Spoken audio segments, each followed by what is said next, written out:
l'objectif aujourd'hui, c'est vraiment de vous faire partager un petit peu notre expérience, notre approche, vous montrer un petit peu les cas de figure qu'on peut rencontrer. Alors, vous verrez, j'en ai sélectionné deux. Euh, Allez, c'est parti. Donc, voici le plan. C'est bon, ça y est, il veut bien se lancer. Donc, on va déjà présenter la société et ses activités. On va voir un petit peu comment se passe une demande d'accréditation COFRAC. Alors là, on part vraiment de la partie initiale. On va ensuite voir quelques cas particuliers qui ont été rencontrés et les solutions qu'on a pu leur apporter. On va faire un retour d'expérience sur deux clients. Donc, c'est des clients de Labocert, hein. Dans un cas d'une accréditation initiale, on va voir les circonstances qui s'est passé un petit peu. Et puis, dans le deuxième cas, dans le cas d'une évaluation de surveillance 1, qui s'est déroulée il y a quelques jours. Et puis enfin, on va voir les tendances actuelles que l'on peut constater sur le terrain au niveau du COFRAC, hein. C'est assez général, hein. Et puis enfin, on aura une phase avec des questions. Alors déjà, au niveau de la société, bon, voilà, il y a la petite photo. Donc c'est une société qui a été créée en 2019 par mes soins, pour lequel je suis l'actuel président.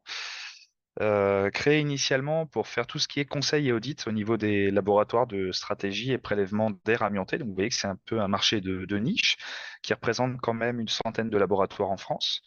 Euh, donc fort de cette expérience, puisqu'on a réussi à accréditer les premiers laboratoires du premier coup, fort de cette expérience, eh bien, nous avons développé les activités, hein, notamment à d'autres domaines et spécialités. Donc, on est parti de la partie du domaine stratégie et prélèvement d'air amianté pour aller vers à la fois l'analyse d'air amianté, l'analyse matériaux amiantes, mais également la qualité de l'air intérieur, les poussières.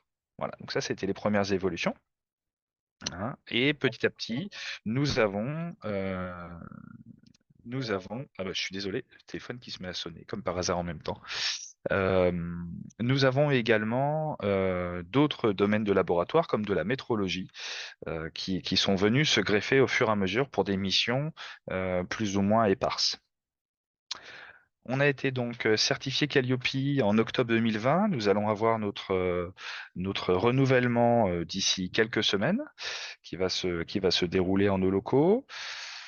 Et puis, comme je vous disais, on a continué le développement, dont la partie formation vers les laboratoires, puisqu'on s'est rendu compte rapidement que les formations disponibles sur le marché dans les domaines sur lesquels nous intervenions n'étaient soit pas pertinentes, soit pas présentes. Donc, nous avons développé cette partie formation. On a développé également en parallèle une partie sur l'économie circulaire, qui là est un petit peu particulier. On va pas en parler aujourd'hui, mais il y aura un webinaire, euh, je crois, le 29 août sur cette partie économie circulaire. On a également accompagné des organismes d'inspection, où là, le schéma est sensiblement différent, mais le noyau reste le même. Donc ça, depuis 2022. Et puis depuis 2023, on accompagne également des organismes certificateurs, hein, dont on va voir un exemple tout à l'heure. Alors, je vous parlais de la démarche d'accréditation COFRAC. Je la résume au travers de ce schéma, volontairement. Il y a trois phases, 9 étapes, donc ce que j'appelle les étapes majeures. On va les voir, hein, au fur et à mesure, mais vous voyez qu'il y a une continuité, bien entendu, et puis surtout, il y a des phasages très particuliers, très, très, très clairement délimités les uns par rapport aux autres. On va les voir tout de suite.